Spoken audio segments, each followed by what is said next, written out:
Hey guys, what's up and welcome back to my channel. So today we're going to be talking about parasocial relationships. Now, I'm going to be using a specific example here just for the sake of discussing something concrete rather than this remaining an abstract discussion. Just an example because it's current. That being said, there's a lot coming out about the YouTube creator Dream. If you want me to talk about that, I can. I've been kind of looking into that, but things keep evolving, so I don't want to speak too soon. The reason I wanted to talk about parasocial relationships today specifically was because I unfortunately came across a post that was extremely alarming to me. Before we get into said post, let's just go over what exactly parasocial relationships are, just so we get our definitions out of the way. So there's parasocial interaction, which refers to a kind of psychological relationship experienced by an audience in their mediated encounters with performers in the mass media, particularly on television and on online platforms. And then there is, what is the meaning of a parasocial relationship? Parasocial relationships are one-sided relationships where one person extends emotional energy, interest, and time, and the other party, the persona,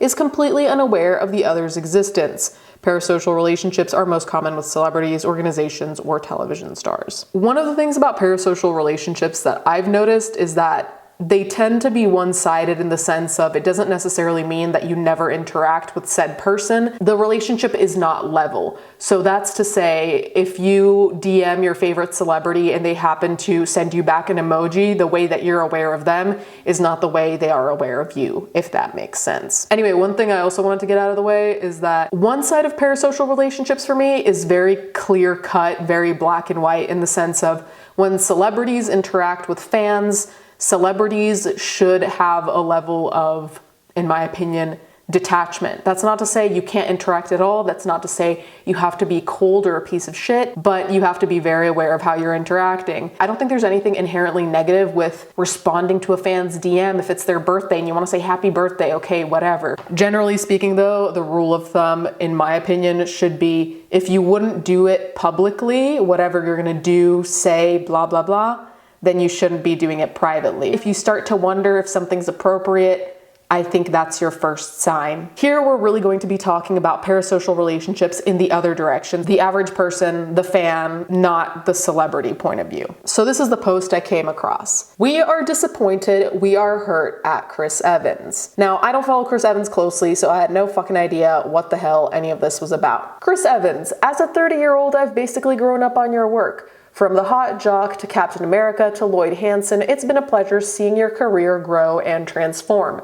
But beyond this, and what makes you stand out from the crowd, you've been the most real and genuine person I've watched in Hollywood. Your humility, your love for your family, friends, and Dodger, your sense of responsibility to use your voice for good, and so much more. I truly admire how you've never deviated from your narrative over your 20+ years in the industry, so when you speak, we listen, we believe it, we believe in you. This is why your fandom loves you and why we are so loyal up until now. This past week, it's like we won the lottery when you finally got the title of Sexiest Man Alive. Finally, as long as I waited for it, I actually felt glad that you only received it now because I believe you at your best right now. And finally, you are being recognized. I was so saddened when this pride lasted all 2 days. I have to start by clearing this up. Your fandom is not upset because you're in a relationship. Rather, it was the reveal of your relationship that made us feel betrayed by you.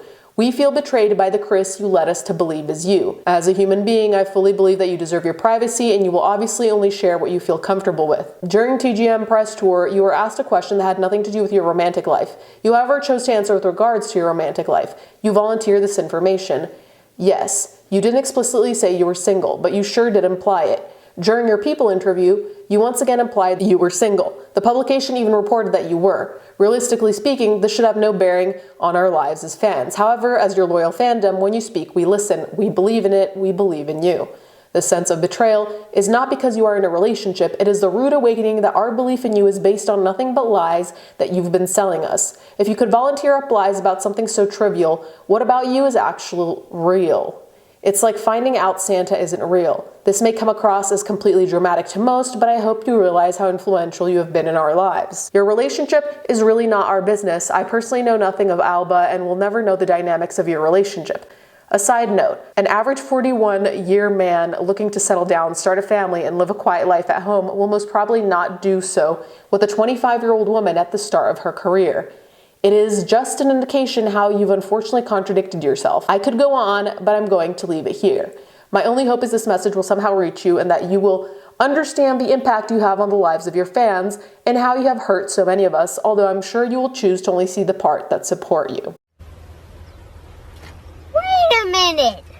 Who are you? I'm tired, okay? This message truly took away the rest of the energy I had for the day. That is me being dramatic, yes, but I can do it. So anyway, there are a lot of contradictions in this letter. I'm not going to personally go over every single contradiction because I don't really think it's necessary. That being said, basically in the same breath, this person who wrote the letter is both saying, hey, you're allowed to have your privacy, but not really. That's kind of what's coming out here. Now, the implication that he was single, listen, I'm not gonna go looking for clips where there's an implication that he's single or not.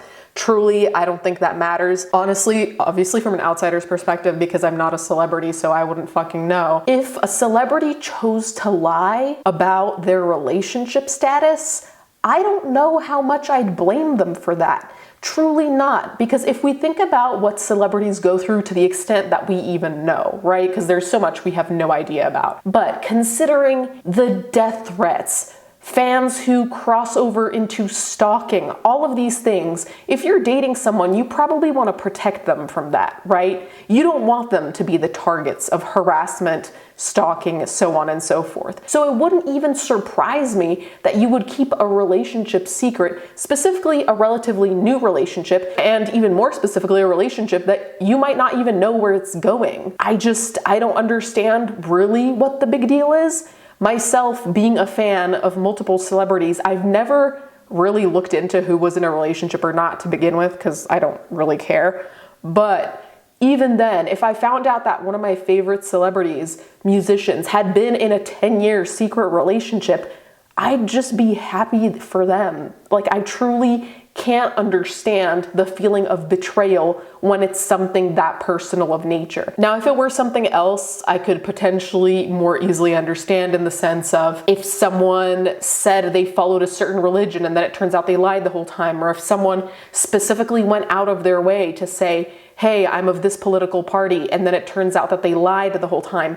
That would still be a different story. Now, obviously, it's still always their business. They're still never required to tell you anything. They don't owe you anything. But I could understand feeling betrayed if there were a straight up lie about who they are as people in terms of their morals and ethics, because religion, politics, so on and so forth can be reflections of your morals and ethics. Not saying you have a girlfriend or saying you don't have a girlfriend, to me, does not, as a celebrity with a public. Now, obviously, if we're talking about one-on-one interactions between just like everyday people, different story. So I don't really want to focus on Chris Evans' girlfriend because, first of all, I don't really care. I'm not that invested. But second of all, it feels invasive. It kind of feels like digging for information that wasn't put out there for a reason. So the other thing that makes me really uncomfortable about situations like this is also the fact that whoever is looking into this, let's just say fans generally, have to do a level of detective work that is really uncomfortable for me to even think about, because if someone's not putting that information out there, if you have to dig, if you have to look through archives of photos to pinpoint the moment someone liked somebody else's picture, someone commented on the picture, or a picture was taken in the same place, or in this case, I think it was Halloween, there was pumpkin carving and there were the same pumpkins or the same background. I can't even remember from the articles I read and truly don't care to store that in my memory. If you're looking at pumpkins, the patterns on pumpkins, and the background in a fucking pumpkin picture, we have big problems here. It's too much, it's a lot of work, and for what? But more than anything, aside from this being, in my opinion, creepy, harassment, and a whole series of other things, let's talk about the said individual, the person who is being the fan, the person who is doing all this investigative work, if you want to call it that. It cannot be healthy, because first of all, I think the grasp on reality is slowly going away there, because do I need to explain why? But second of all, it's just like, I think with a lot of cases where the grasp on reality loosens is when your grasp on reality tightens again. I think that's when it's really like getting kicked in the teeth, because really you're gonna realize, holy shit, I gave a relationship that didn't really exist a whole level of importance that never was there to begin with. And you're kind of left with what I would